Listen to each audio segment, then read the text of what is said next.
বাংলাদেশের জাতীয় সঙ্গীতে কি বাংলাদেশ নামটা আছে কোথাও? বাংলাদেশের জাতীয় সঙ্গীতে বাংলাদেশের নাম জাতীয় সঙ্গীতে হ্যাঁ আছে তো। হ্যাঁ, আপনি কি জানেন আছে? নাই। তাহলে কি এই বিষয়টা আপনার কাছে কেমন মনে হয় যে বাংলাদেশের জাতীয় সঙ্গীতে বাংলাদেশের জাতীয় সঙ্গীতে আপনি কি জানেন জি। বাংলাদেশের জাতীয় সঙ্গীতে বাংলাদেশ নাম আছে কিনা? না।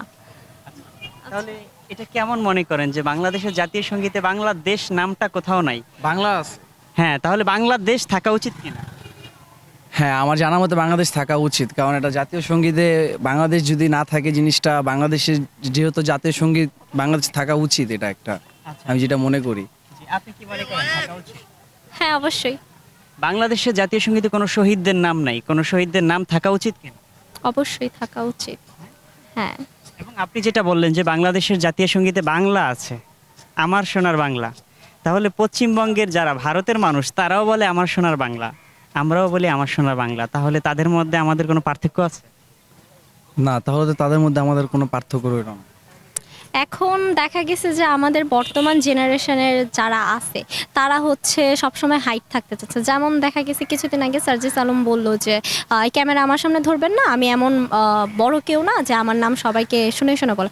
আমার মনে হয় তারা হয়তো এই কারণে তারা হচ্ছে আর কি পপুলারিটি নিতে চাচ্ছে না। তারা শুধু আমাদের কথা বলছি না, আমি দেশের বিষয়ে আমি সেটাই বলতেছি, মানে তারা হয়তো এই কারণেই দেশের শহীদদের নামটা আনতেছে না, বাট দেশের নামটা আমি মনে করি আনা উচিত ছিল। তাই না? জি। এবং হচ্ছে আমাদের দেশটা যেহেতু আমাদের, আমরা স্বাধীন করেছি, আমরা না করলে সিনিয়ররা করছে, তারা মারা গেছে, তাদের তো একটা ক্রেডিট দেওয়া উচিত। হ্যাঁ, অবশ্যই তাদের হ্যাঁ, এটা ক্রেডিট দেওয়া অবশ্যই উচিত। তাদের ক্রেডিট দেওয়া উচিত।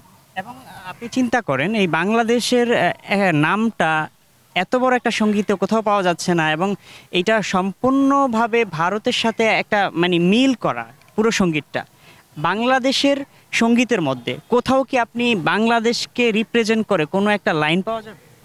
না, সেটা তো তাহলে এটা কি আপনি মনে করেন যে আসলে এই বিষয়গুলো খুবই গুরুত্বপূর্ণ বা অবশ্যই এই দেশকে বহন করার প্রয়োজন? হ্যাঁ, এটা অবশ্যই গ্রহণ করা প্রয়োজন। হ্যাঁ, তাহলে কি পরিবর্তন করা উচিত? হ্যাঁ, এটা পরিবর্তন করা উচিত আমি মনে হ্যাঁ, করি। আমিও মনে করি এটা পরিবর্তন করা উচিত।